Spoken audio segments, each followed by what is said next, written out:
Okay. Hello. It's 4:06. We'll call this meeting of the Santa Fe County Planning Commission to order. Let's take roll, please. Here. Here. Here. Here. Here. Thank you. Let's all please stand for the Pledge of Allegiance.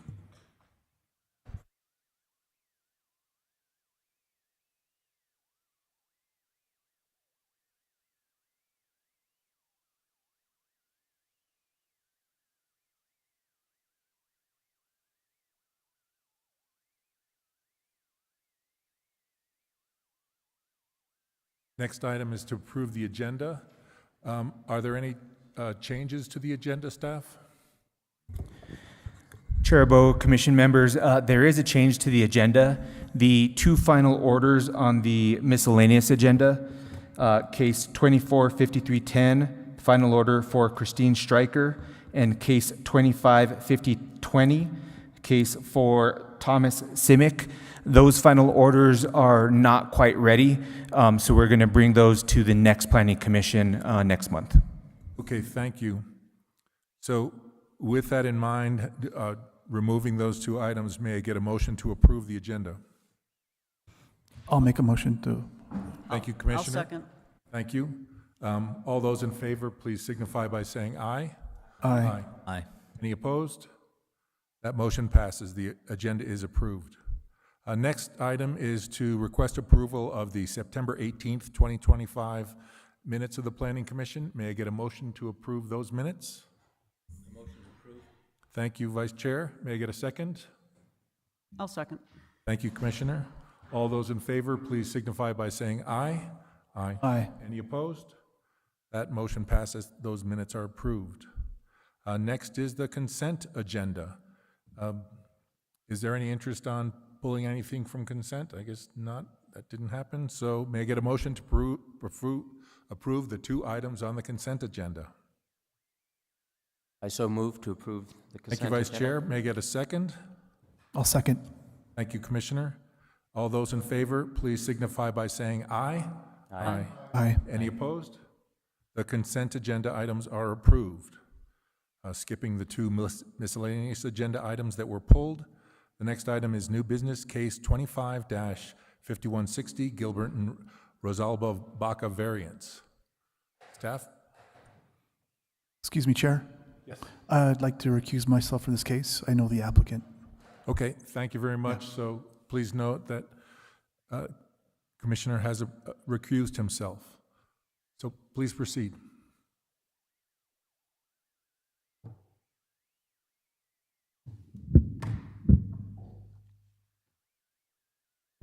Thank you, Mr. Chair and Commission members. Destiny Romero, Building and Development Review Specialist, Senior.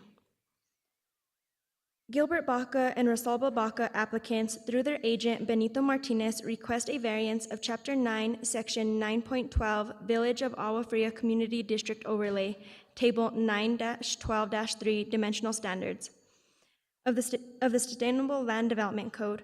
This request is to allow a 3-lot residential subdivision on a parcel consisting of approximately 0.77 acres. The base zoning allows 1 dwelling unit per 0.75 acres. The Agua Fria Community District Overlay provides that density may be increased to 1 dwelling unit per 0.33 acres if the lot is served by public water and sewer. The property is located at 2232 and 2235 Ranchitos de Baca. The property lies within the Village of Agua Fria Community District Overlay, Commission District 2. The property currently has 1 single-family dwelling and 1 accessory structure, carport. Ranchitos de Baca is a private road which takes access via Caja de Oro Grant Road. The property is served by the City of Santa Fe Sewer and Agua Fria Community Water Association. After a site visit conducted by staff on Wednesday, September 3rd, 2025, violations were identified. It was discovered that a recreation vehicle is hooked up to utilities and being used as a dwelling. Per Ordinance 1996-11, recreational vehicles do not qualify as a dwelling unit. Staff also discovered approximately 5 mounds of fill material and an unpermitted accessory structure Connex container on the property. The agent worked with Santa Fe County staff on October 9, 2025 to submit an after-the-fact permit for the accessory structure Connex container and to permit the 5 mounds of fill material. They have not obtained the permit yet, but it is being reviewed by Santa Fe County staff. Staff conducted a site visit on October 10, 2025 to ensure the issues above had been addressed by the applicant and found that they had come into compliance by disconnecting the RV and removing the vehicles. The applicants have addressed the variance criteria and staff has responded to the applicant's comments as contained in the memo.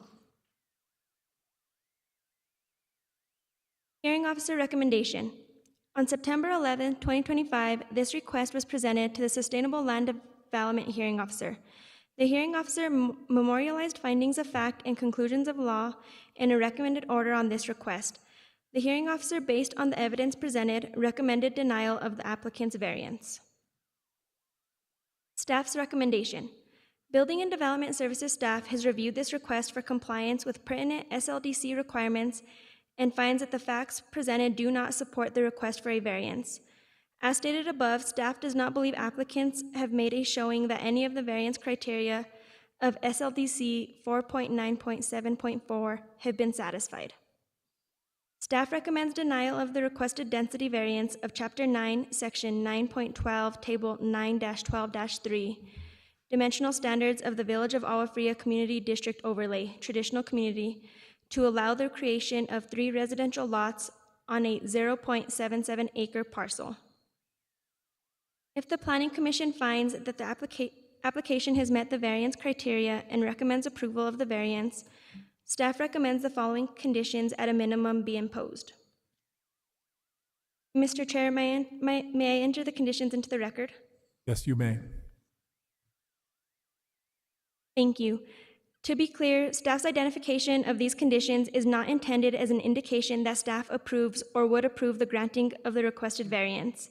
Staff's position is that this application does not comply with the SLDC and does not satisfy the variance criteria of Section 4.9.7.4, and that no conditions, regardless of how carefully crafted, can change that noncompliance. These conditions are presented simply to inform the Planning Commission of recommended conditions if the evidence presented convinces you that approval of the variance is in fact warranted. Thank you. I stand for any questions. Thank you, Ms. Romero. Are there any questions from commissioners? I have a question. I just want to confirm, I believe in reading the hearing officer's, the minutes of the hearing officer, at that time, the RV was not disconnected, but staff recently did inspect and the RV has been disconnected from water and sewer. Is that correct? Mr. Chair, Commission members, that is correct. Staff went out there on October 10th and it was disconnected and was actually moved out of the property completely. Thank you very much. Commissioner Bruger. Thank you for the presentation, Ms. Romero. Question, so there are 3 review criteria that we need to use to evaluate whether the variance should be approved or not, correct? Second one is extraordinary and exceptional situation or condition of the property. Would you say that the high price of Santa Fe real estate represents an extraordinary and exceptional situation or condition of the property? Mr. Chair, Commission members, no, because the applicant can actually get 2 lots out of this piece of property, but they are requesting 3. Thank you. The next question would be, in the review criteria for variance, is it anywhere mentioned anything about family transfer, whether or not that is a review criteria or not?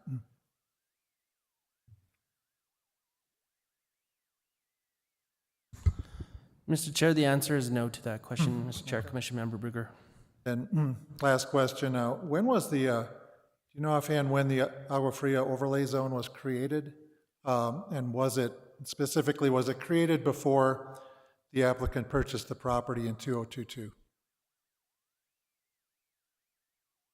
Mr. Chair, Commission Brugger, I believe it was created, but then amended then again in 2016. Thank you.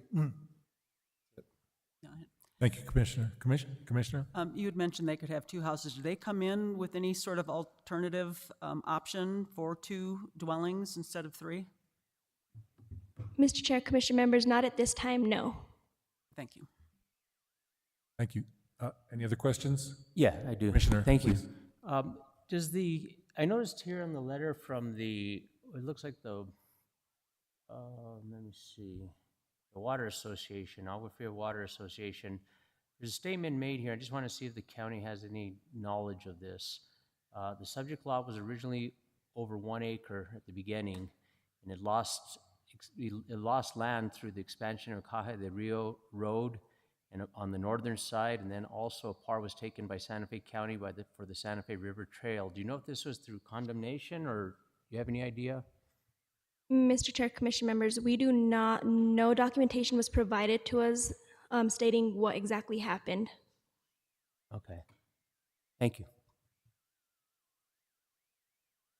I just wanted to follow up with respect to the variance requirements or the criteria. My understanding is that the hardship scenario really has to be based on the property itself. Like, is that correct? It's not necessarily a financial hardship or personal hardship.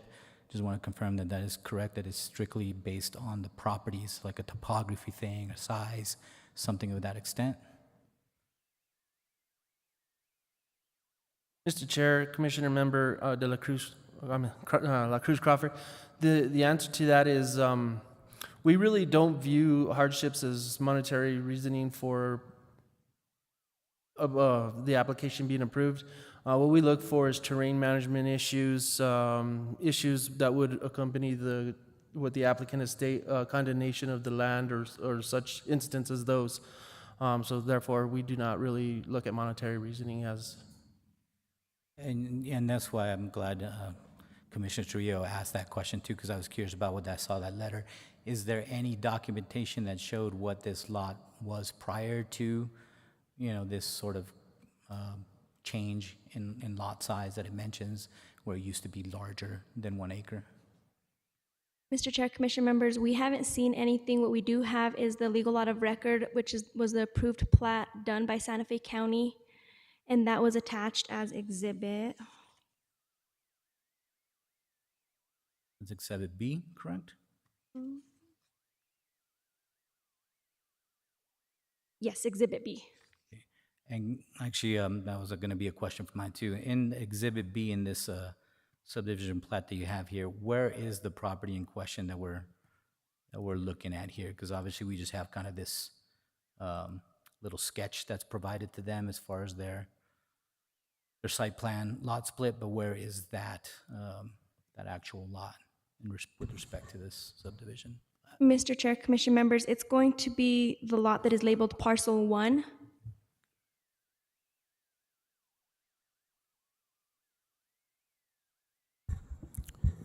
Chair Bo, Commission members, it's the northernmost parcel on that plat. Gotcha. Okay. There is already at least a proposed fire apparatus access driveway there that would be serving that particular property? Mr. What Chair, I'm saying. Commission members, that is correct.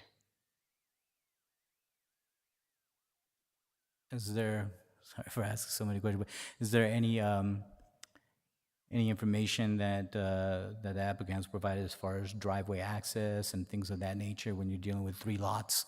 I'm just kind of curious how they're considering that, and any planning and zoning land development considerations with respect to having one single driveway servicing 3 lots. Maybe staff could feed into that a little bit. And again, it's kind of a general question to see, has the applicant provided anything with respect to that?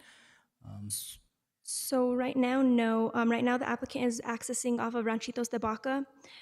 If this application does get approved at that time that they come in for the survey, this will be routed to our fire department.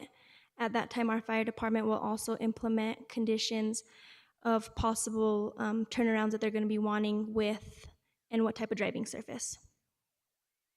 And staff add to that as far as like I understand, my code requires a certain width and certain addressing, et cetera, whenever you're servicing more than, I believe, 2 lots for a driveway, and any kind of issues or concerns that you've seen just based on this particular lot and the proposed subdivision. Chair Bo, Commission members, yes, so after a decision is made, if a decision is made for approval on this application for the variance, when it goes forward for the plat, it is subject to Santa Fe County Fire Prevention requirements as well as possible address changes. Those are all to be decided during the review process for the actual survey plat. One more question. Would this, would the density that this would create be inconsistent with the rest of the surrounding area? Mr. Chair, Commission members, no. The smallest that they can go down to in that area is 0.33. That would be the minimum lot size that they could go down to. So it's not really consistent with the lots that are already there. Any other questions from commissioners? Mr. Chair, Commission Member Piar, just to emphasize a little bit more on that, there are legal non-conforming lots that are smaller than 0.33 acres, just so that the Commission is aware.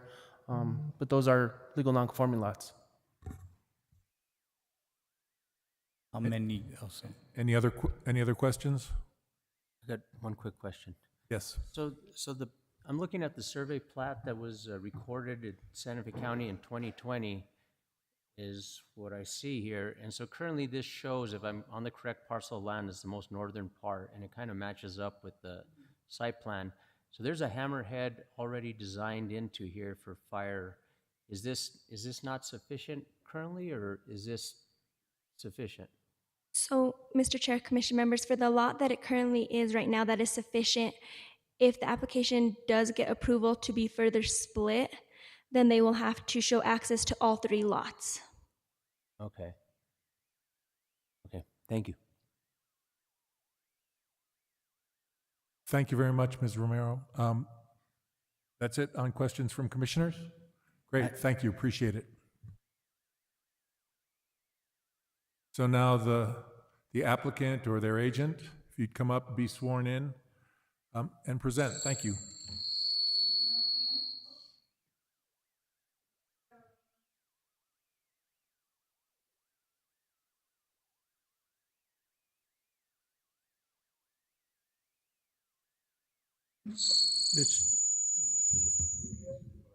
Mr. Chair, I have a hearing impairment, members of the Planning Commission, and therefore I'm ordering an apparatus. I am Benito Martinez, agent for Builder of Los Alamos.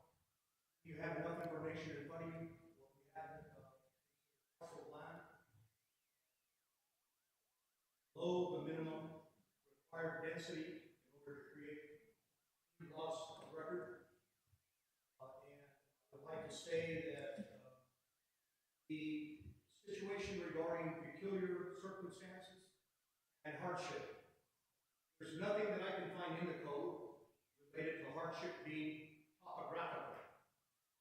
You in fact have a situation in our community in northern New Mexico in which the median price home is in excess of $650,000. Mr. Baca and his wife Rosalba have several children. They're now in college and would not otherwise have an opportunity to live in the village in which they resided prior to college, nor would they possess an income, a debt ratio great enough in order to service the debt on a $650,000 median price home. So my entire presentation is going to be hinged upon the fact that it is a hardship. What we're going to do in the event that we found in favor is we're going to have a manufactured home moved in for 2 of the family members. There's one existing dwelling which Mr. Baca's father resided in, and that is on the property now, fully permitted. Regarding the Agua Fria Historic Traditional Village, which is happen to be also peculiar, it is the oldest traditional historic village in the country. These families that came along with the original Inquisition were granted by the King of Spain smallholding claim successions that were long and narrow, running north and south. And the reason was so that those families could have access to the Santa Fe River when it ran prior to the Juan Gonzalez damming the water up for residential use for the city of Santa Fe and beyond. So these smallholding claims were long and narrow, extending to the Santa Fe River for their livestock to feed. Exceptions are still apparent today. This property happens to be located in a smallholding claim and exception area. Regarding the condemnation, that is not the right term. I will let you know that through the principles of economics, which are supply, demand, anticipation, substitution, diminished returns, and more with emphasis, highest and best use. Highest and best use principle identifies that it has to be, number one, legally permissible, that is this law. In order to be productive to the maximum, it has to be legally permissive through the county of Santa Fe in this case. And it has to be productive to the maximum, thus the variance request. Property, when Mr. Baca's father owned it, was not condemned. Those rights that a property owner has through fee simple title and interest, they are identified through what we call a bundle of rights. These are economic principles that are recognized in real property appraisal, real estate, sales, and all of the above. When a property owner has fee simple title and interest, as Mr. Baca does, he has the right to sell, lease, use, give, enter, or refuse any of the above. Those are the bundle of rights. Those rights, however, are limited by government, that is the local government of the county in this case, by police, escheat, taxation, and eminent domain. Policing is not law enforcement. Policing is the land use of the departments of the city and county in our locality to set the Santa Fe County Sustainable Land Development Code. They police the development. Escheat, if someone passes away intestate and they do not have an heir, the government has the right to take the property. All of this is relevant to what my point that I'm getting to. They have the right, police, escheat, taxation, that's property tax. Be taxed. And then lastly, eminent domain. It is not condemnation. It's called eminent domain. That's the right of the local government to take property, highest in nature, for the betterment of the public. Thus, to the west side, not the north, is Caja del Oro Grant Road. This parcel previously was over 1 acre and would have met administrative requirements had that not been exercised by the county. So, Caja del Oro Grant. On the north side, there's a trail network system in which additional property was taken at a different time for eminent domain. This property would have been approved. This is also peculiar in nature. And through the eminent domain, what it did is it created this peculiar area. This historic traditional community of Agua Fria is in itself peculiar, to say. It was created prior to the exceptions of smallholding claims, prior to the founding of the city of Santa Fe, known as La Villa Real de San Francisco, Asís de Santa Fe, prior to 1610. Agua Fria traditional community had no opposition. They voted in favor to approve this. That is the governing body of the traditional community. City of Santa Fe Water Division were not opposed to this with conditions, as been mentioned.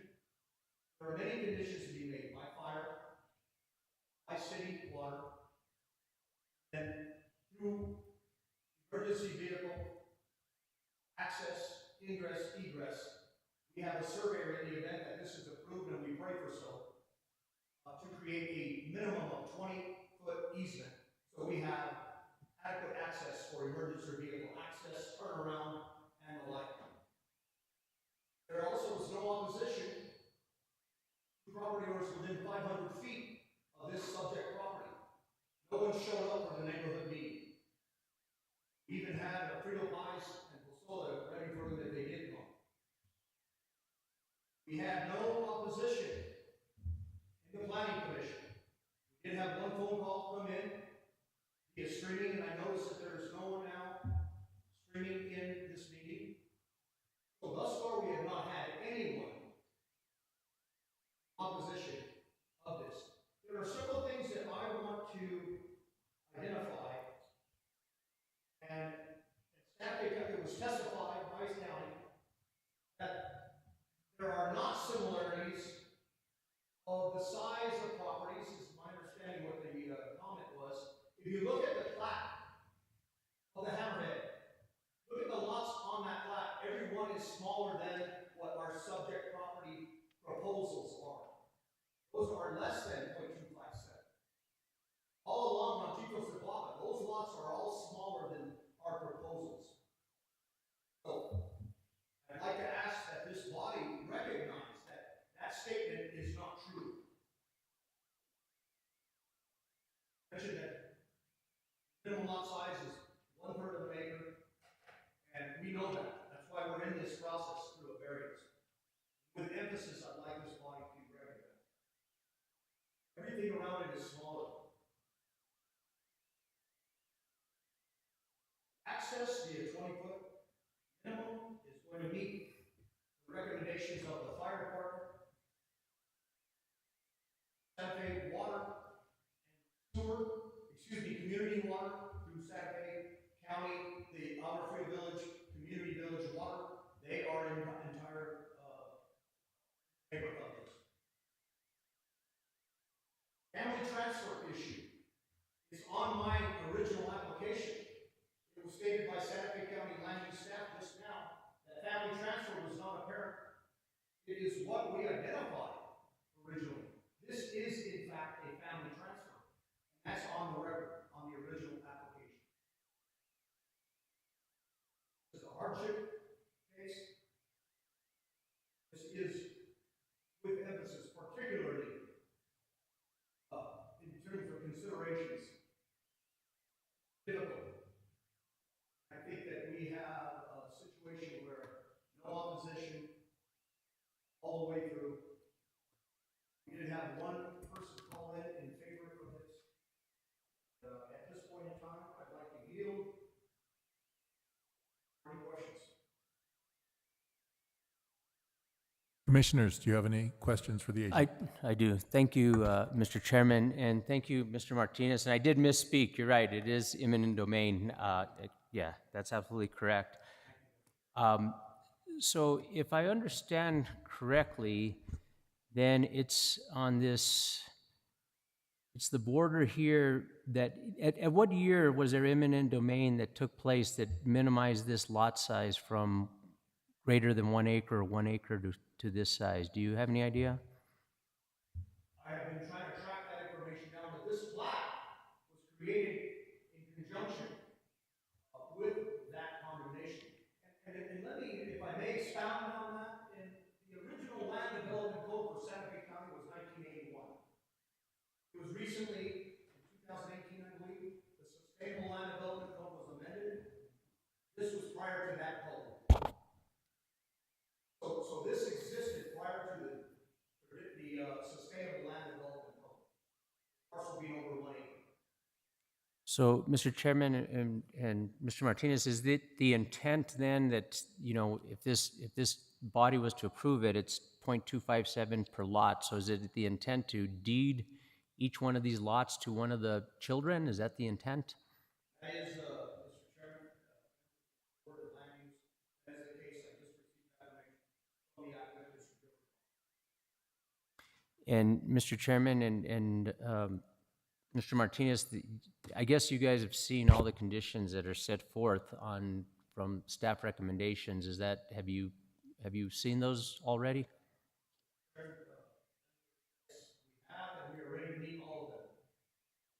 Okay, thank you, Mr. Chairman. That's all for now. Thank you. Any other commissioners?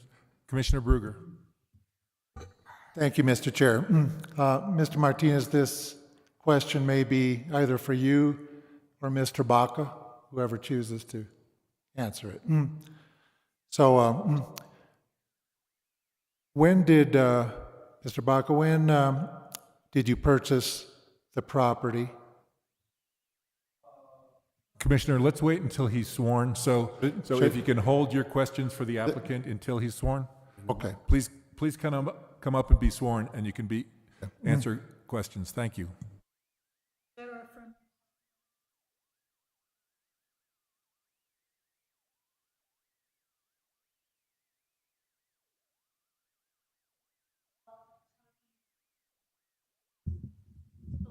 Okay.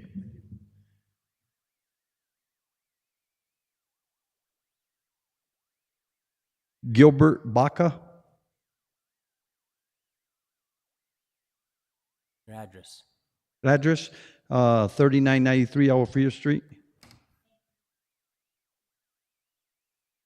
Thank you, Mr. Baca. Please proceed, Commissioner.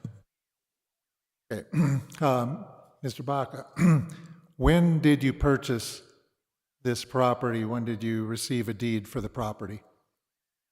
I purchased it right after the pandemic. My father passed away. He left no paperwork, and we had to go through probate. So in probate, I was a fortunate one to be able to able to buy it, purchase it. Bought it from your brother. I bought it from the estate.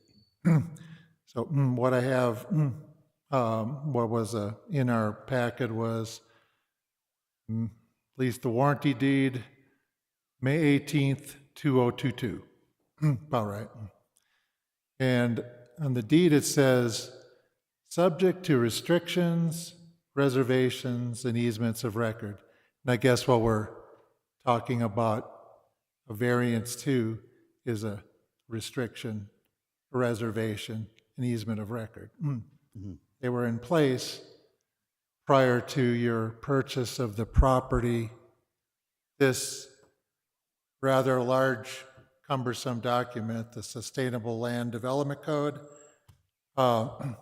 was approved and filed for record December 21st, 2016.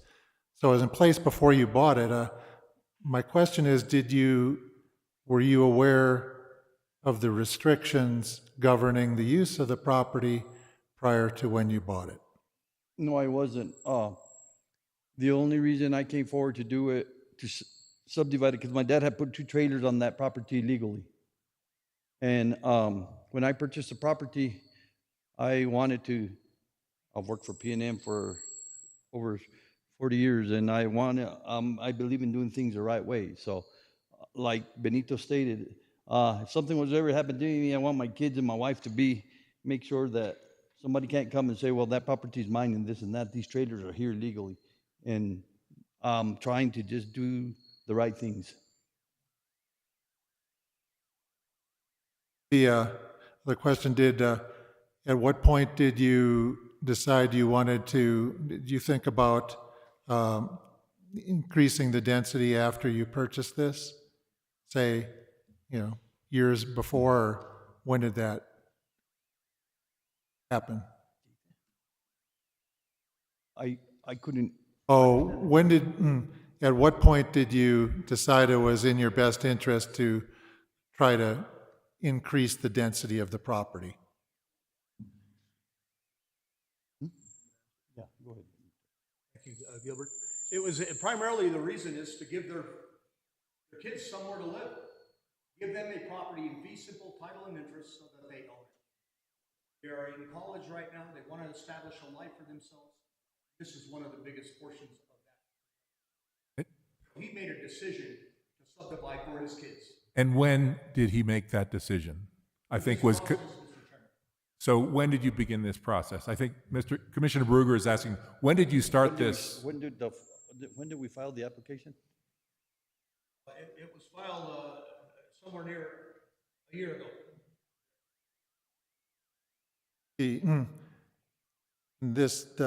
That pretty much sums up my questions. I'd leave you with just with a comment that we have three variance criteria. One is the extraordinary and exceptional circumstance, and I've read this code.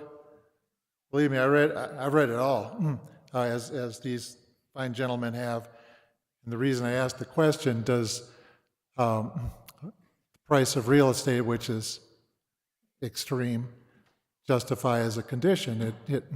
And the answer was it does not. It puts us in a difficult position to approve a variance with that finding, and I'll leave it at that. Thank you. I understand. Thank you, Commissioner. I have a question. Mr. Martinez, you've indicated that you've reviewed the code and you don't really see a reference to hardship being to the property. I wonder if you'd listen to this and respond, please. Section 4.9.7.1, the purpose of this section is to provide a mechanism in the form of a variance that grants a landowner relief from certain standards in this code where, due to extraordinary and exceptional situations or conditions of the property, the strict application of the code would result in peculiar and exceptional practical difficulties or exceptional undue hardship on the owner. So I believe the conditions are for the property, not necessarily the price of real estate within Santa Fe County. So I wonder if you'd respond to that, because you've indicated you did a bunch of research on this topic. Thank you. I'd like to qualify myself. A previous county assessor, Santa Fe County. During 1984 to 2006, I was president of the assessment statewide. When I left county government, I was president of the Association of Counties. I'm extremely knowledgeable. The real property appraisal, tax policy, title examination, land development, land unit development, and the code. And this cannot be read, Mr. Chairman, broadly like that, because property is affected in three areas of obsolescence: physical, functional, and economic. Those are the three criteria that relates to property. As property is affected in the case of physical and functional, those obsolescence are recognized on the site. For example, an example is you got an acre of land and 90% of it is arroyo. In a floodplain, it cannot be built upon because of that. That is functional. That is physical. Economic, pertaining to the reference of the code, is that in an economic sense, that influence is from off of the property. My best example, when I was instructing assessment administration tax policy at the University of New Mexico and New Mexico Tech, is that an outside influence. My best example is a property located next to a railroad and a house, 3-bedroom, 2-bath, 2-car garage. 3-bedroom, 2-bath, 2-car garage, a mile away that doesn't have the railroad. What is the value difference on those two? You're going to have an influence in an economic sense from outside of the property. In this case, it is the code that it creates the economic. Because of the variance process, because we don't have enough land to subdivide through administrative process. So I would like for you to recognize that the property also includes the elements and the principles and obsolescence that affect the property. In this case, if that was the case, then we would not have this process. Because we are affected in an economic sense. We are affected negatively.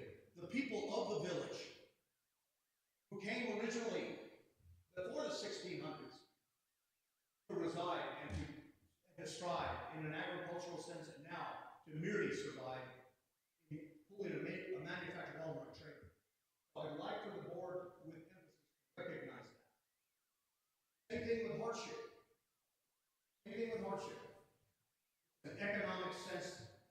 believe this code should recognize.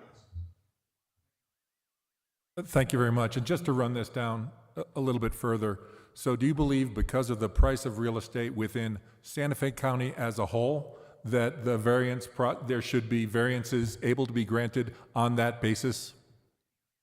I would like, Mr. Chairman, members of the commission, I would like to see the Sustainable Land Development Code, and I'm gonna make a recommendation in the future for a future amendment. Number one, and it does, to keep the Bacas in the village in which they grew up.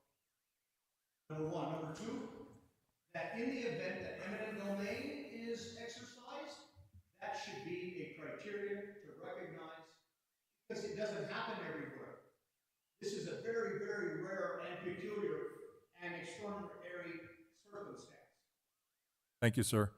On the eminent domain question, was the previous landowner compensated the fair market value or greater for the taking for the expansion of Caja del Oro and the trail? Members of the have to be, because it could not happen without compensation. So, and that compensation, I think the county is limited to, must be at or above fair market value, correct? Yeah, fair market value, the most probable price property brings to the open market. Knowledgeable buyer, seller, properly knowledgeable, special conditions, arm's length transaction. Great. Yeah, and this is not an arm's length transaction. It was exercising eminent domain. Thank you very much. Any other questions from commissioners? Yeah, I have a comment. I think, Commissioner. first, thank you. You know, I think that's a very interesting presentation with respect to the idea of what the property is. And I think in general, you're correct. I would argue, though, that at least with respect to this particular planning commission, we are dealing with dimensional standards, right? That's what we are asking for a variance, is strictly for dimensional standards. In which case, right now, we're dealing with lots, lot size, et cetera, and stuff. So really, it does come down to is there an actual hardship posed by the property that creates, that would require, or that would essentially say, okay, yes, that is a legitimate, reason to grant a variance, not necessarily property values. And I would just urge that's not necessarily the argument that I would necessarily want to see come forward for anybody that comes through asking for a variance, is saying that, hey, property values are too high, my family wants to stay here. I agree with that, but that's not necessarily the criteria that we have to land on. Because it is, and that's why I do think it is a property-related issue that has to be addressed in order to seek that variance. Of course, obviously, like your example, if you're dealing with, grade issues, you have to build a huge retaining wall, obviously that's a financial hardship that occurs because of the property's, conditions, right? So I would ask you as well with respect to that, because I'm looking at the site, I do see that there's utilities poles, et cetera, right in the middle of the property, right? So if you were to split this property into two, which you would be allowed to do, am I correct that, are there any hardships that you would like to present with respect to actual property hardships that you see that could cause financial hardships because of that? And the other part of it is that why I was asking the questions as far as the eminent domain scenario is that I do believe that is a legitimate thing where if this property was, ended up getting sized lower, where it could have potentially been split into 3 lots, that is a reasoning that I could maybe, understand. So, do you have any comments with respect to that, some of that stuff? Mr. Chairman, Commissioner, thank you for those comments. And I tend to disagree with respect to, you said financial. You said something that happens a retaining wall. You said financial. It is financial. To economic obsolescence, that is from offsite, and it affects the ability for a local person to gain home ownership. And so it's not that broad in the code, I would like to say. And in fact, yes, the eminent domain issue, we would not be here if the property owner had no choice. It was taken from them, otherwise we wouldn't be here. It's a very simple, straightforward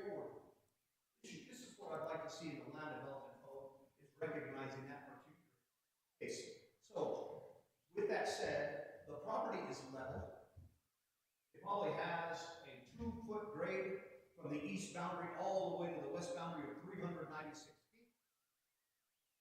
It is, however, serviced. Already got utilities. There is a hydrant, by the way, which is very peculiar. We have a fire hydrant on the property, not in the road, but on the property, that will satisfy the fire department's requirements beyond. But the lot itself, the only other problem is that it is right up against, on the north side, the Santa Fe River, and is eroding by the day. Every time it floods, we're losing property there. Are we not, Mr. Bob? So that is another criteria that you helped me bring up.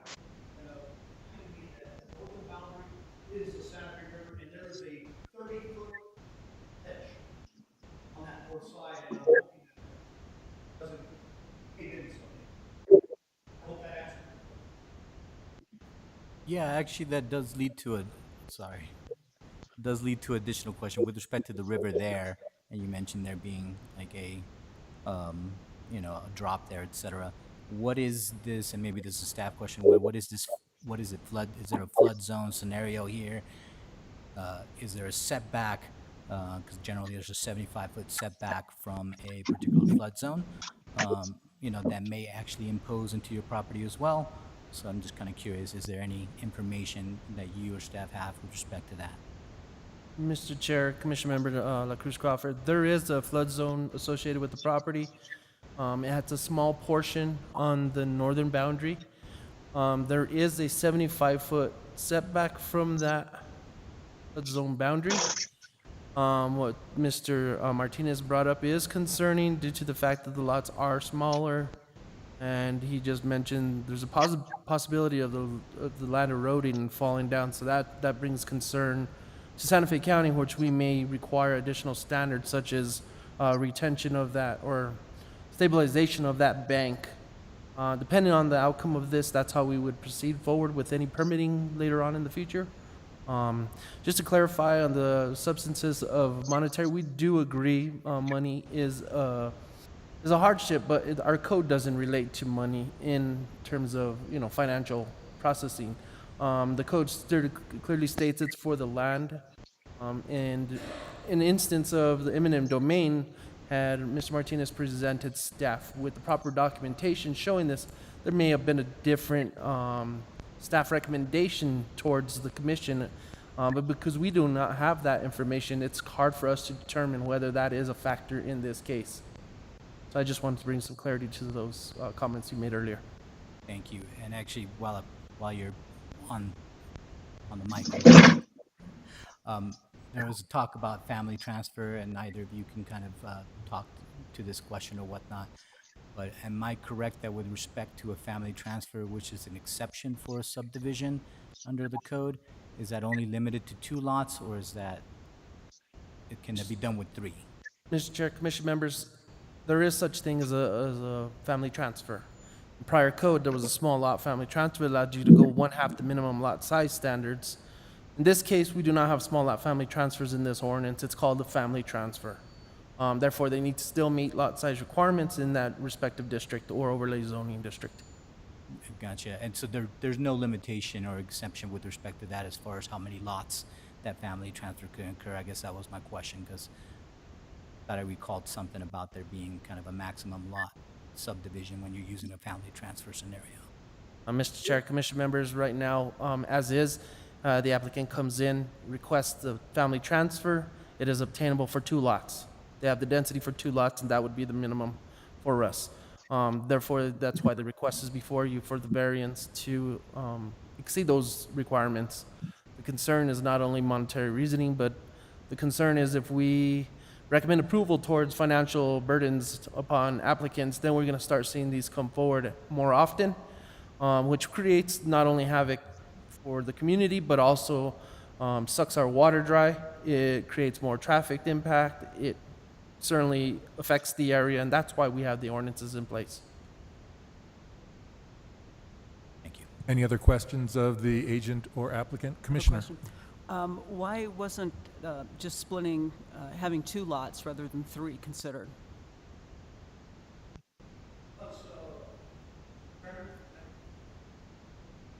We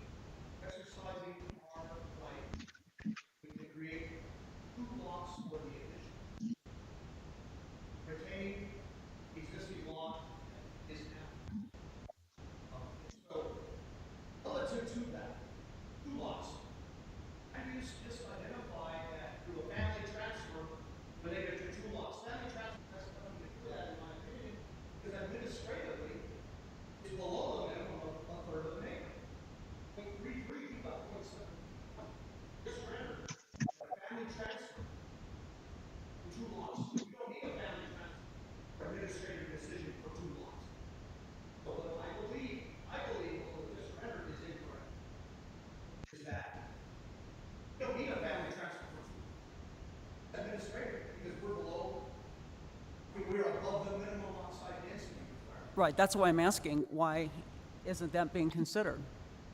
Because we have, that is needed, all the utilities are on the lot, everything is there. And by the way, regarding the floodplain easement, and what off a little bit, hasten is this is the reason we're doing the easement in the event that this is approved. The easement to get access to the site lots would be along that north boundary, so that in the event, and we're gonna go larger than 20 feet, so that in the event it is compromised by any flood in the area, or God not willing, we're gonna have that. At any rate, everything is in place. Our opinion is trying to, lots are larger in size than everything along the road. We just thought it was advantageous to create possible impact. Any other questions from commissioners? Staff? Mr. Chair, I just wanted to make a comment. Commission members, there is family transfers, there is exemptions under the family transfers, there's land divisions. The only difference would be between the land division, which administratively, or the family transfer, which is administratively both, is that certain requirements of offsite improvements through a family transfer, the applicant would be exempt from. There is no difference between the two. They're both under exemptions under plats and subdivisions. Got it. Thank you. Commissioner?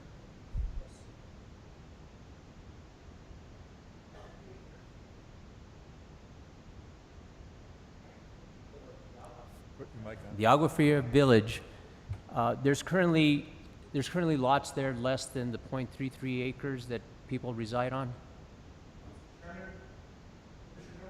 Many, there are many, Okay. which are what we term grandfathered in, or the technical term is legal lot of record non-conforming. In other words, they were created prior to 1981, the first land use development code.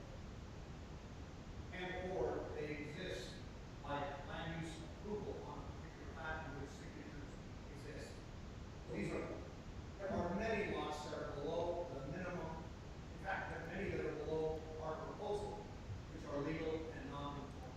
Non-conforming meaning below the minimum as required by the And Mr. Chairman and Mr. Martinez, the Agua Fria Community Water Association, I assume that all the people that sit on that board are probably people that live in that community. Is that correct? That is correct. And so this had to be presented to them, and it looks like it was, on April 17th, 2025. They initiated the letter, but they, even though they're not the approving authority, but they do not seem to have any issue with the 3 lots as stated in this letter. Is that correct? They are not in opposition of the creation of the 3 lots. They agree to serve those 3 lots, even that they are with water sources. Okay. Thank, If I can expand a little further, we haven't had any opposition. Village, water, sewer, with conditions, and there has been no one that has come forward against this. thank you, Mr. Chairman. Thank you, Mr. Martinez. Any other questions from commissioners? I want to ask a question of Mr. Baca. Mr. Baca, how many properties do you own in the area? Cool. You own this and one other property? Yes. Okay, and so, got it, and that is not immediately adjacent, it is somewhere close but not next to? At the beginning of the corner of Agua Fria and Oro. Okay, got it. Okay, thanks very much. And they're all contiguous. It's big shot, all the lots. I understand, sir, thank you. Any other questions from commissioners? Thank you all. Thank you very much, Mr. Martinez. Thank you, Mr. Baca.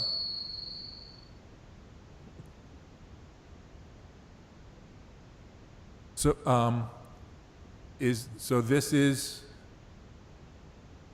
are there any other interested folks, any other people interested in speaking on this issue? Mr. Chair, Commission members, we do have William Mee online wishing to speak on this matter. Okay, Mr. Meat, can you make Mr. Me speakable, and Mr. Me, please unmute yourself. Thank you. Yeah. Do I need to be sworn in? Yeah. You do. Can you hear me all right? Yeah. Okay. Do you swear or affirm that the testimony you're going to give will be the truth? I do. Please provide your name and your address. Thank you.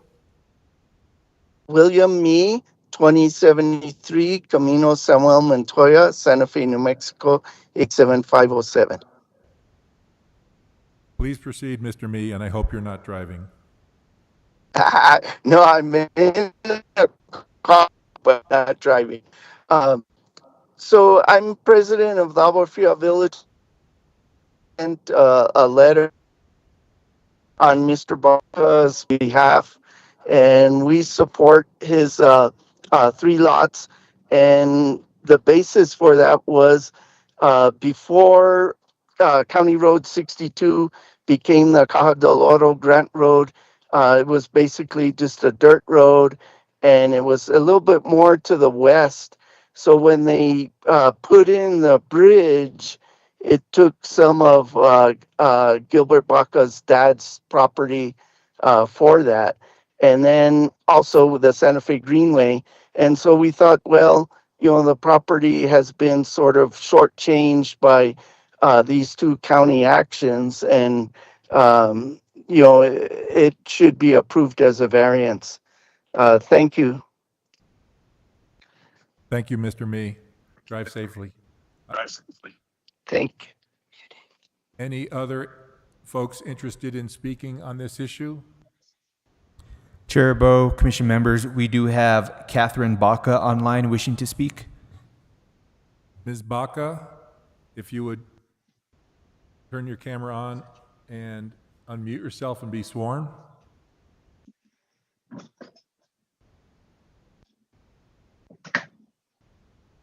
Hello, Ms. Baca. Can you hear me? Yes, I can. Do you swear or affirm that your testimony will be the truth? Yes, I do. And would you please state your name and your address for the record? I'm Catherine Baca, 2062 Terrazas Lane, is Santa Fe, New Mexico, 87507. Thank you. Please proceed. I'm here as a resident and homeowner of the Agua Fria Village and also the treasurer of the Agua Fria Village Association. And I just want to say that I also support Gilbert and hope that you will respectfully approve this today. Thank you. Thank you very much, Ms. Baca. Is there anyone else interested in speaking? Your hand up. Chair Bo, commission members, there's nobody else online wishing to speak on this matter. Thank you. And no one in the room who wishes to speak, so let's close the public hearing portion of this. And commissioners, I have a motion, Mr. Chairman. please, yes? I move to do pass the variance of case 25-5160 with all of staff's recommendations. We have a motion. Do we have a second?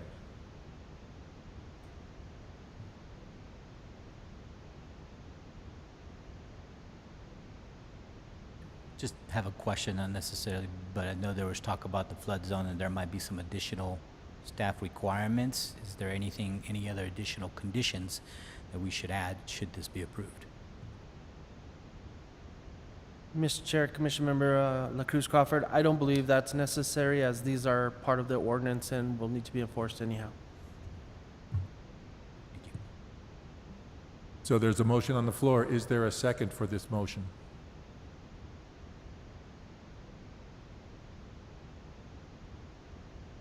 Hearing none, the motion does not move forward. Do we have any alternate motions? Commissioner Bruger. I'd like to move that case number 25-5160 be denied. Thank you, Commissioner. Is there a second for that motion? I will second. We have a motion and a second. Any discussion? Please, Commissioner Bruger. Thank you, Mr. Chair. The reason I made the motion was not because I didn't find your arguments compelling, not because I don't support affordable housing or family transfers, but we have criteria in this code. We have an approved Agua Fria plan and district overlay, which if in the future we want to have affordable housing, family transfer, enter into the Sustainable Growth Management Plan or the Land Development Code, let's do it. But right now, we have criteria, and the criteria are rather clear. So that's why I made the motion. Mr. Chairman, can I say something? Yes, Commissioner. So I do realize there is the criteria, but that's the purpose of this committee, in my opinion, is that if we're going to only go by the criteria of the book, we might as well not have a commission, because we're here to make judgments based on this and different types of conditions. And so this is just my personal feeling. So if I, letter of the law, I said I'm just going to stick to this period, then why are we here? So thank you so much. Thank you. Any other commissioners have comments before we vote? So may we have a roll call vote, please? No. Yes.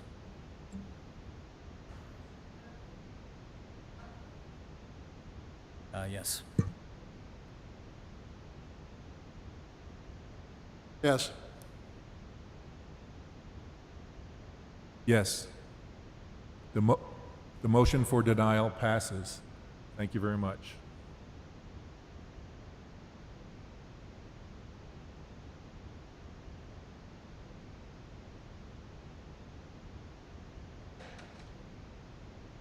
The next item on the agenda is petitions from the floor. Staff, do we have any petition? Oh, no, it's not. My bad. Oh, no, I'm sorry. The next item is 5B, presentation of the public participation plan for revisions to the Sustainable Growth Management Plan. So, Herbert Foster. Thank you, Mr. Chairman and members of the commission. I do have a slide presentation. I'll ask that be put up. Do we also have that in our packet, or it's just on screen? It's just on screen. Okay, thank you.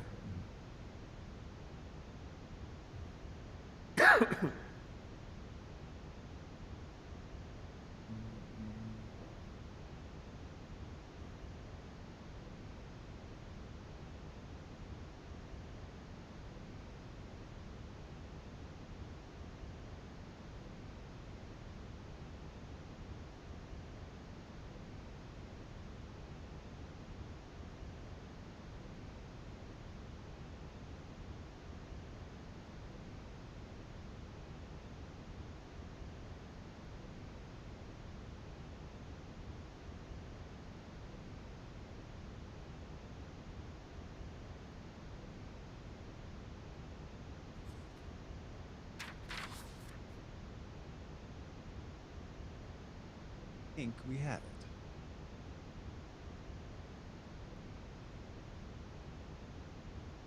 Thank you, Mr. Chairman and members of the commission. I'm Herbert Foster. I'm a planning team leader in growth management. I manage the transfer development rights program in my day job. I'm also happy to manage the revisions to the Sustainable Growth Management Plan, leading to amendments to our Sustainable Land Development Code. I'm here tonight with our consultants, Jennifer and Scott. They're both from Placemakers, helping us put together the public participation plan for the revisions to the Sustainable Growth Management Plan. The content of my presentation mostly is around the plan itself. I'm going to ask Jennifer in a few minutes to speak a little bit about why they're here, the work that they're doing with us, and some of our next steps in the process. But I just wanted to take a few minutes and just introduce myself, the project, the consultant team, and describe a little bit of where we're headed and what I'm thinking in terms of the SGMP revisions. I'm sure you're familiar with the document. This is it. It's 288 pages. The outline, it includes vision, purposes, principles, the official maps of identifying growth areas and infrastructure, parks, recreation, etc. The elements on the right, you can see there's 13 different elements of the plan document itself. An element is like a chapter. Each element addresses these 13 issues and really how they relate to land use and development. Land use and development is what really unifies all of these issues here. So this is the document itself. It's 288 pages. I think I'm one of the biggest critics of the document. My goal is to make the plan much better. I'll say this, that out of 288 pages, only 3 deal with implementation. Something I'd like to correct in moving forward in this revision. Why are we doing this? My goal is to inspire action. I would like this plan and our public engagement process to inspire people to really believe that if they come to our events, if they participate, they can make a difference in the county, their community, and in their individual lives, because this plan will set the stage for future growth and development and regulations for land use and development that affect all of us. Just briefly, some of the hopeful outcomes or the goals of the project: to preserve and protect natural and cultural resources. If we don't do that, then Santa Fe County is no longer Santa Fe County. Identify and support individual communities in the community plan process. I hope this plan will set us up for doing future community plans that really have an impact on individual communities, like Agua Fria, for example. Seek community-based and data-based solutions. Approve county-wide policies for evaluating development projects, something that the Commission is intimately familiar with, the criteria for approving a variance, for example, or a criteria for approving a zone change, for example. Those are amendments to the code, but we want to understand the issues and the solutions at the community level. It's particularly the policy, so when we are looking at development projects, staff and commission will have criteria on which to gauge approval or not. Be a resource to the community and leadership. I'm hoping that if anyone has a question about growth and development, they can turn to the SGMP and find resources they need to inform their decisions, inform their advocacy, inform their work, and decide to participate. Build capacity in the community and the staff. My intention is that I personally will be writing the plan, and we will be making the maps within staff that we have on board right now. And one of my favorites is to unify the community goals with the development regulations. I'm going to talk a little bit about that. I see some disconnects. This plan is aspirational. It's the vision for the future, how things ought to be. The SLDC is a regulatory document of how things must be. There's some disconnects, and I'd like to close those gaps. Talk a little bit about that and my recommendation for connecting policy to regulation through this planning process. Why are we doing this now? Well, we want to evaluate the 2015 SGMP. Its time has come. It's been 10 years. We want to understand emerging issues. The SGMP talks a lot about different issues affecting the community, and some of those are still very alive and well today, or there's new issues that affect land use and growth and development decisions, and we want to engage the public and have a conversation around those. Identify new opportunities. Similarly, times have changed since the SGMP was approved, and we want to take advantage of new opportunities that are out there in partnerships and new technologies, new planning techniques. Again, similarly, revitalize the goals and the strategies, and update old policy. Public participation, this is just a small list of different activities that we're considering. Focus groups, open house, we've been meeting today and we'll continue to meet tomorrow with staff and community representatives to talk specifically about public participation and the type of activities that have worked.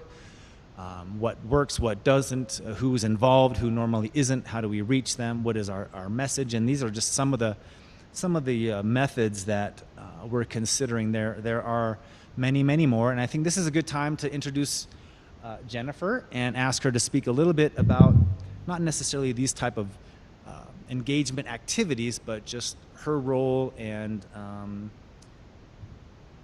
some of her expectations.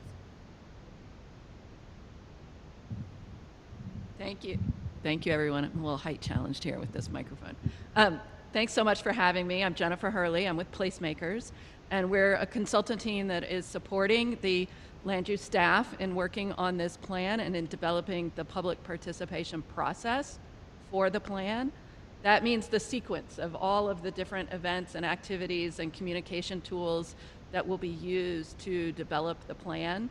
And our goal really is to make sure that we can hear from and engage with all of the different parts of the county and all of the different interests and diverse points of view so that the plan can really be grounded in people's experience and needs and vision for the future.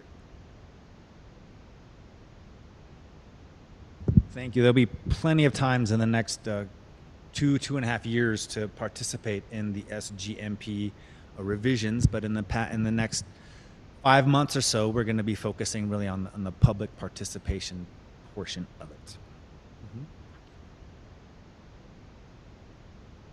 Let's see.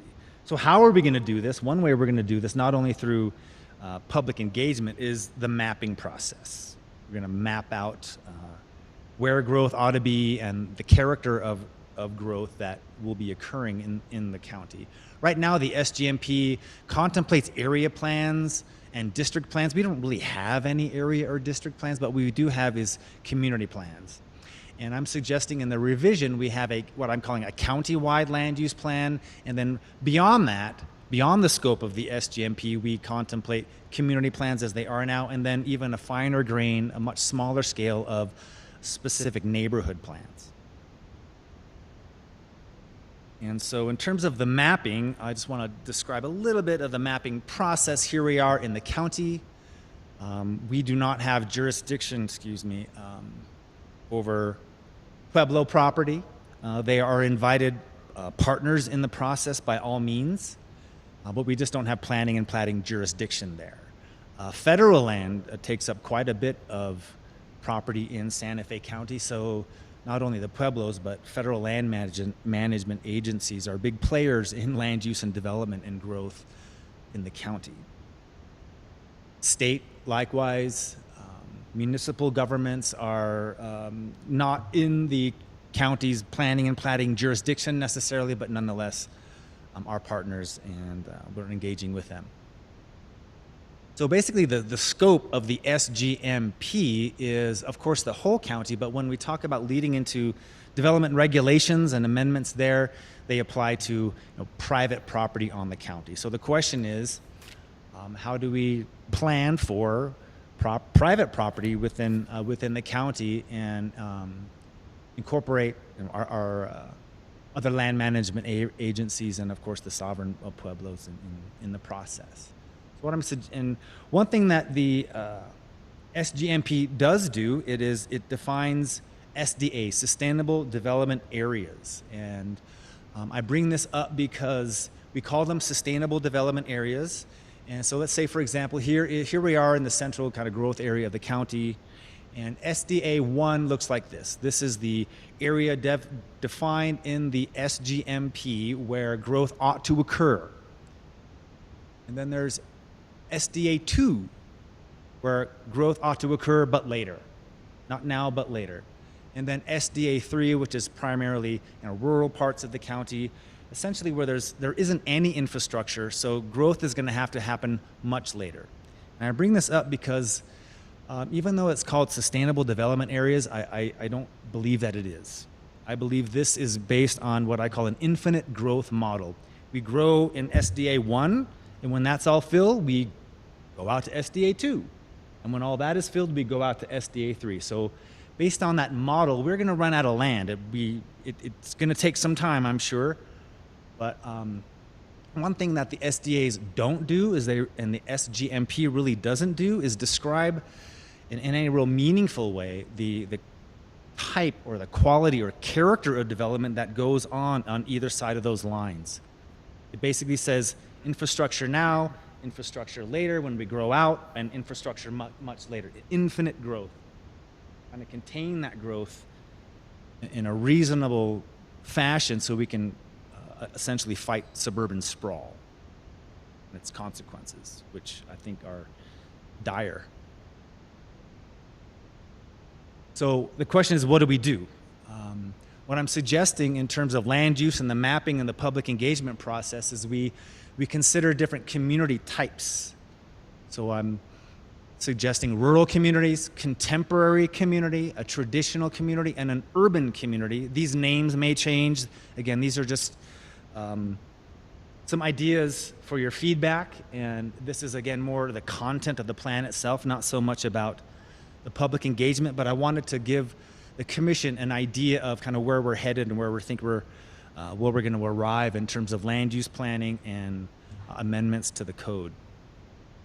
I'm suggesting we consider 4 different types of communities, and you can see this aerial image. This is basically an aerial map of Santa Fe turned upside down. So when I say urban, I think of where we are right now, downtown Santa Fe. I'm not talking about Berlin or Dubai. When I say urban, I mean downtown Santa Fe is like the height of urbanism that we're envisioning here. There's also more to comprehensive land use planning than community types. What I'm suggesting is in the mapping process and when we identify kind of growth management tools, we map out natural habitat, parks, open space, trails, community services like police stations, fire stations, libraries, and special districts. That's another term for development of county-wide impact. Natural habitat, for example, is not its own community, but it's embedded in community. Parks, open space, and trails are not necessarily communities all in of themselves, but they are embedded in communities, or they can connect, or in some cases divide communities. Same like a roadway or a major highway can either unify a community, give it identity, or separate them. I'll give you an example of the landfill, special districts. A landfill can be a regional landfill that serves the entire county. Or solid waste can be treated as a recycling center that's in a neighborhood somewhere. So I put these images like that to demonstrate that natural habitat, parks, open space, trails, community services, they exist across all different types of community. It's just a matter of character and scale and design and appropriateness to that community. So where I'm headed with this is that everything goes in the right place, but there should be a place for everything.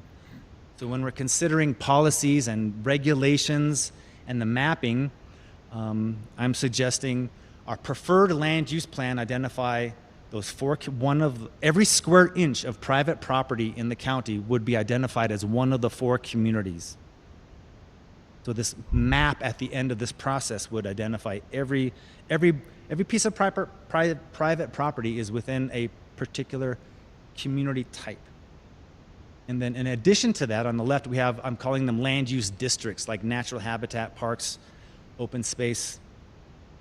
Those also need to be identified and planned out in the future. And so I'm suggesting to organize all of this information that we're going to be dealing with as a series of tables that have definitions of these different types of communities and the different districts. That each of these community types have different design guidelines that accompany them, to get towards the regulations and to really define what these communities are really like and essentially what belongs. Zoning districts, we can look at using this series of tables to organize all this information. We can allocate what type of zoning districts would belong in the different types of communities, like a rural residential would belong in a rural community. You don't put rural residential in an urban community. Urban type housing goes in an urban community, for example. And then the types of public services that you might find in these different kinds of communities. In an urban community, a family might have an option, their students might be able to walk to one or more elementary schools in a higher density urban neighborhood, but in a rural community, you're probably going to have to send your kids on a bus, for example. We can organize zoning and development regulations according to the type of community in which they are. And I filled out all these tables not to make recommendations about these metrics or anything, just to show an example of how it can be done. All these numbers didn't come from anywhere. I didn't make them up. But I just wanted to show the series of these tables that I'm suggesting to help organize the information, have conversations around what type of community do people see themselves in now and in the future, and to use this system to properly allocate the mix of land uses and the regulations that are appropriate for these types of communities and the different types of land uses that serve them. And then we can also look at subdivision standards that are appropriate for different community types. I'll take the sidewalk, for example. In downtown urban areas, we have a 10 or 12 foot wide sidewalk. In a rural area, we probably don't have any sidewalk at all. So what I'm suggesting is for these regulations, we ask for different settings for the different type of communities, because what now we have very much a one-size-fits-all kind of code. Similarly, we can look at roadway standards and the community overlay, Agua Fria, other communities who have an overlay district. We can use this very similar format to help facilitate our conversations and identify gaps in regulations, and I believe make that very explicit connection between the goals and the vision of the plan of what type of community or communities do we see ourselves in the future, and how do we regulate it?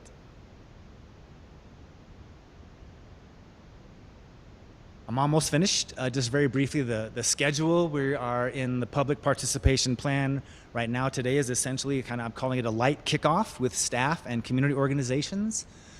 We hope that the planning document will come to you in a few more months when we have a draft, and ask for your comment and feedback, and ultimately February, maybe March, ask the Board of County Commissioners to adopt the plan, and then the very next day it's implementation of the plan and discussing more of the details like I'm discussing here about land uses and community types and districts and regulations and Herbert's charts and tables and things like that. And we'll look at different mapping activities and surveys and a number of outreach techniques and methods we can use to help. And then beyond that, the SGMP revisions itself.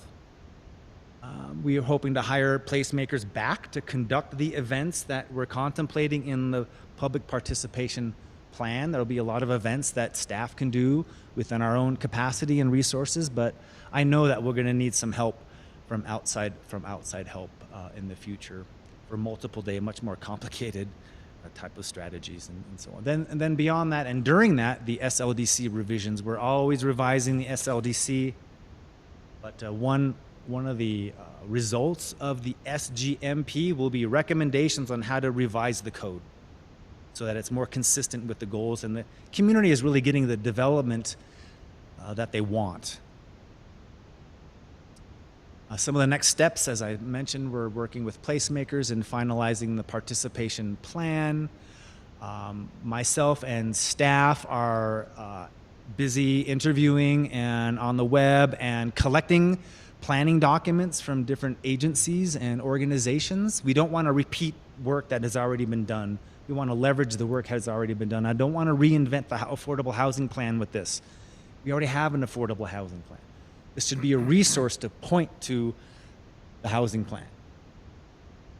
And similarly with transportation, utilities, parks, we have an open space plan.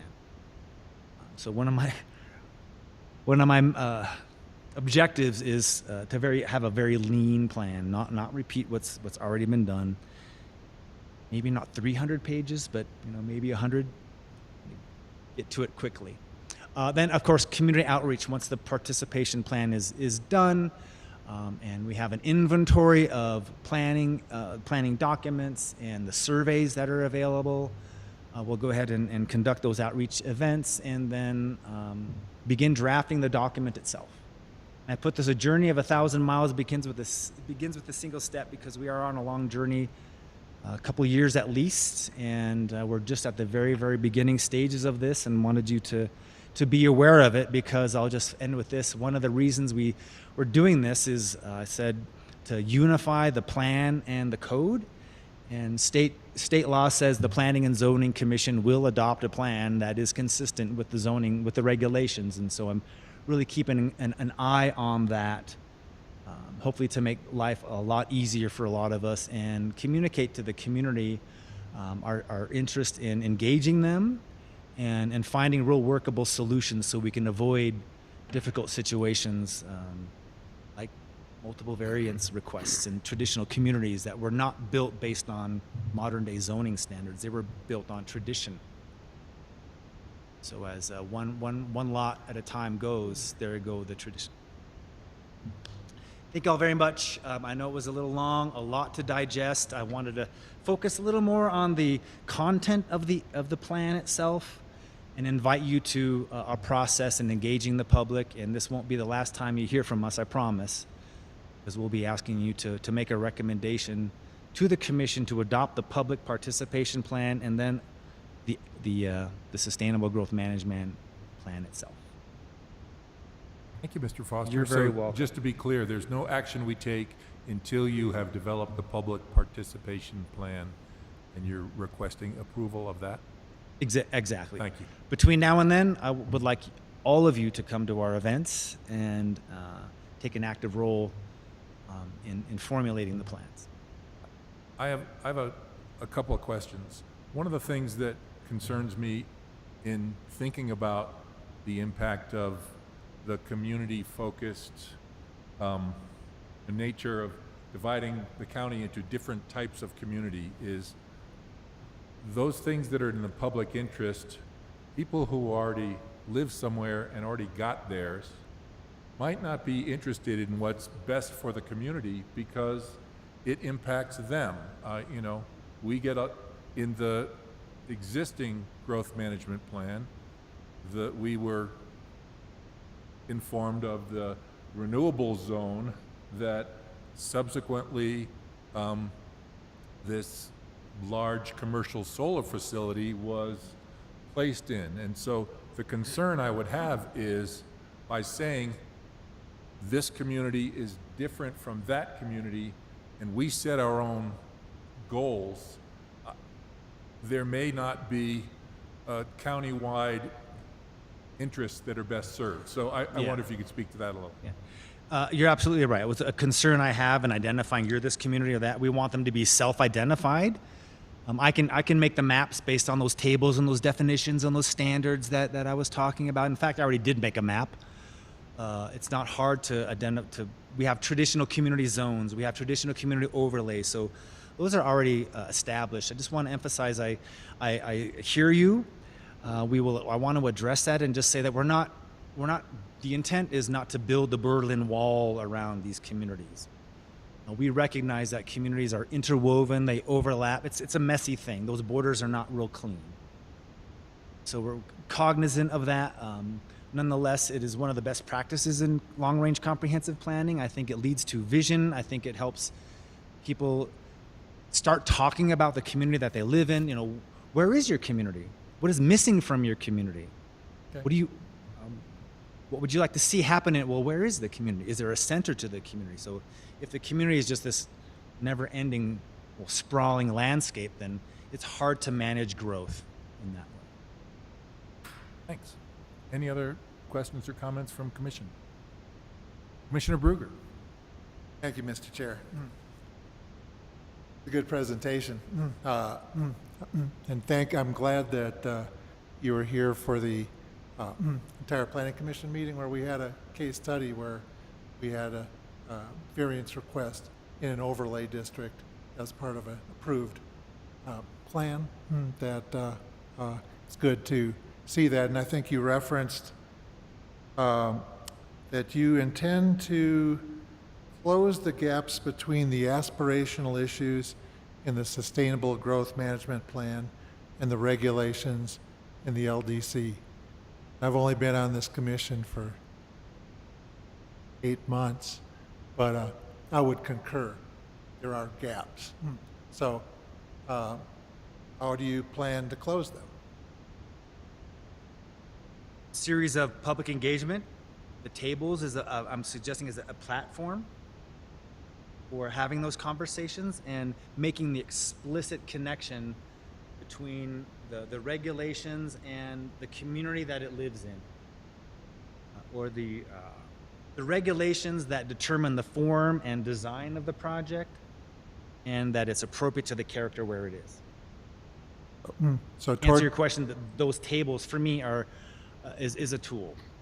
But toward that end, to what extent are current planning that deal with at least the specific land use issues on a daily basis, how are they plugged into the process? And how do you intend to plug the planning commission that deals with it on a monthly basis into the process? Well, a couple of ways. We've talked this morning and earlier about steering committees. I would invite if some of the members could serve on the steering committee. I'm not so sure about that. Maybe not. I've presented this to the staff a number of times. We have public hearing procedures for sure. I'm not certain I'm answering the question fully or fully understand the question itself. You're getting there. Yeah.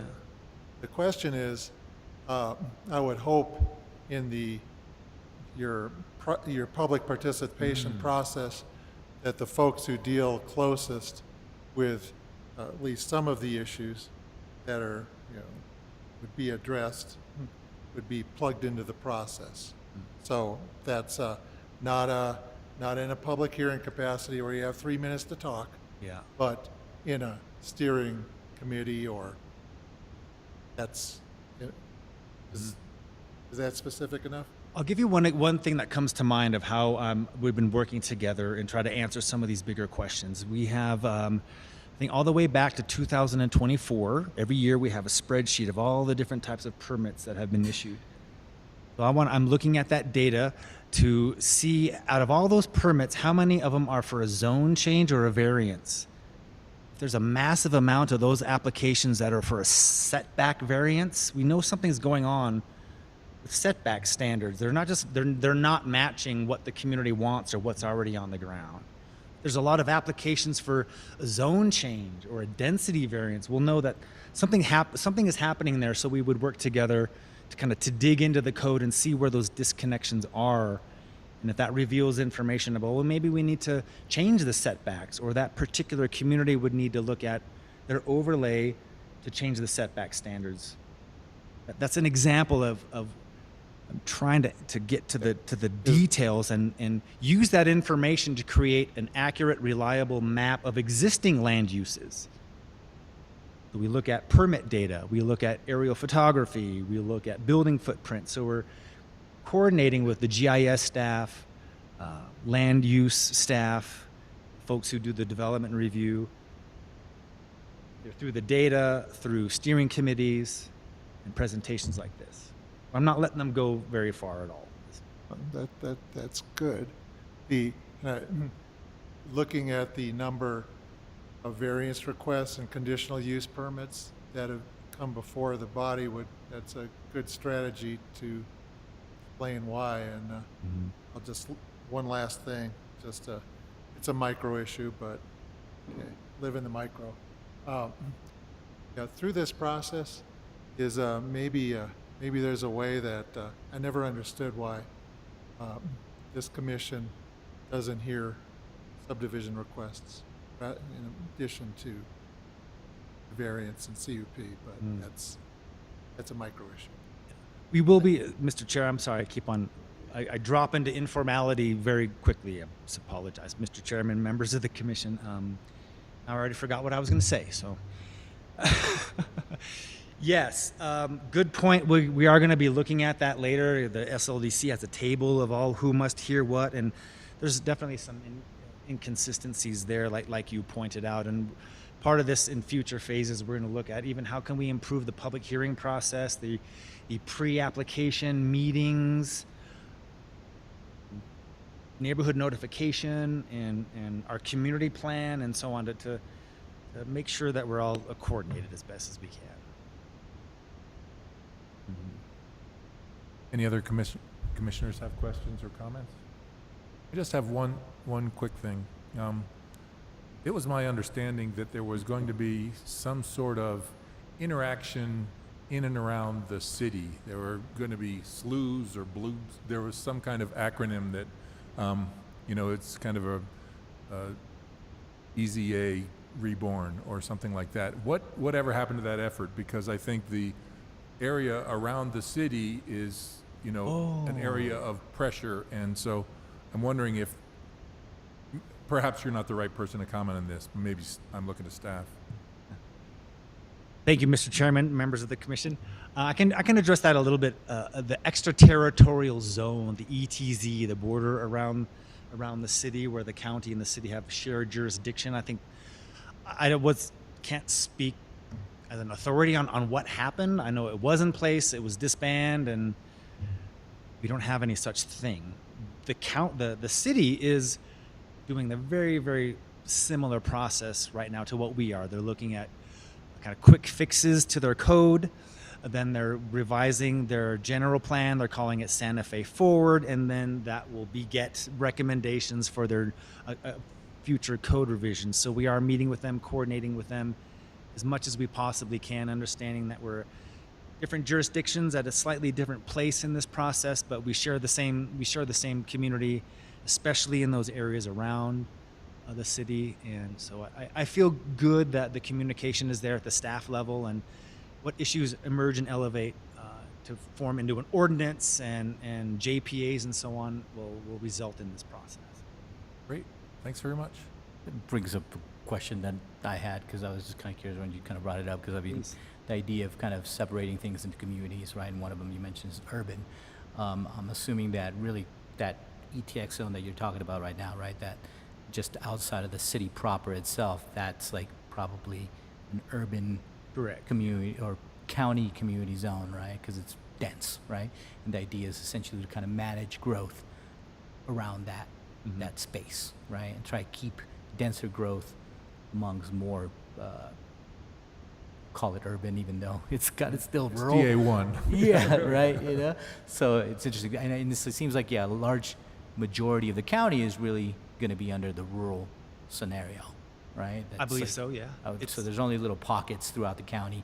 I mean, outside of Santa Fe, are there any other urban areas that I guess you guys have identified that are actually kind of dense enough, like little towns or whatever that are there? And then my last question, I'll let it go, is just obviously water is always an issue, so I know you're probably thinking about it.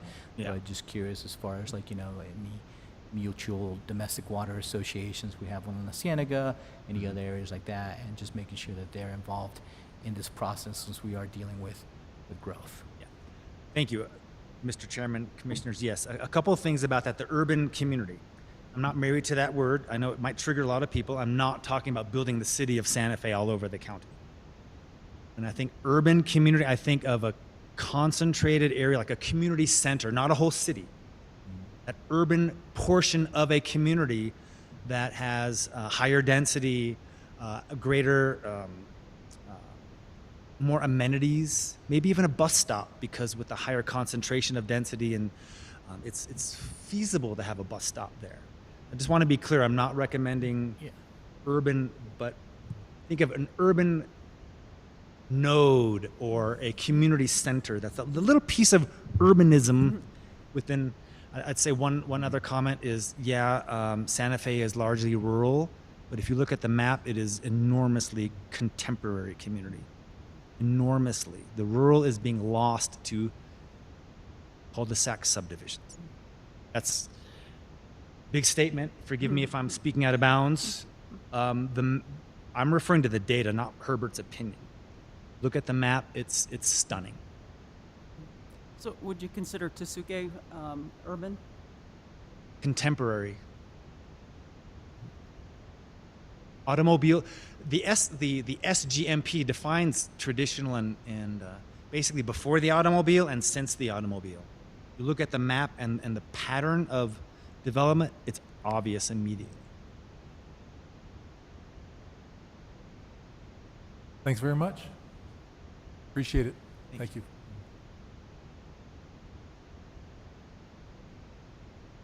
Great, and next on the agenda, petitions from the floor.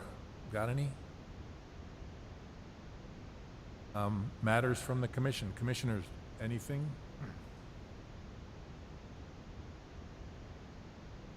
Roger, matters from the attorney, anything? Nothing to bring up this evening, thank you. Matters from staff. Chair Bo, commission members, I would like to use this time to actually introduce our new land use administrator, Michael Voss. Thank you. Made you sit through the whole thing before you were introduced. I like that. Yeah, thank you, Chair and Commissioners. Just to give a little bit background on myself, I've been on the job as land use administrator in the office for a week, so starting to learn things. We have a great team. And to Commissioner Bruegger's question earlier about current planners being involved, I sat through all of the meetings on public input today, so I'm kind of a bridge between our current planning team and the long-range planning team. I come to this position from the city of Albuquerque, where I was a principal planner leading the regulatory planning team. So I worked with their zoning ordinance in a similar capacity, interpreting the code and supervising the staff that did conditional uses and variances, which in Albuquerque just go to a hearing officer, so their planning commission doesn't even see those. So a little bit different in processes, so I come with that background of how different places do things. So looking at how we can improve stuff here in the future and do things well so that you guys can do your jobs. I've also worked for a private sector consultant, did a lot of work for developers in that capacity, so I know both sides of the table and have experience with the city of Rio Rancho as well. So I'm happy to be here and look forward to working more with you guys. Great, and so if I could ask, so what's going to be your role and involvement with us as a body? Is it, if there is a code change, you'll work, please help us understand that. Thanks, Chair. There's probably some of that to be decided, but the land use administrator is by code the person who issues permits and does that sort of thing, and it gets delegated down. Current planning staff on all levels work on that.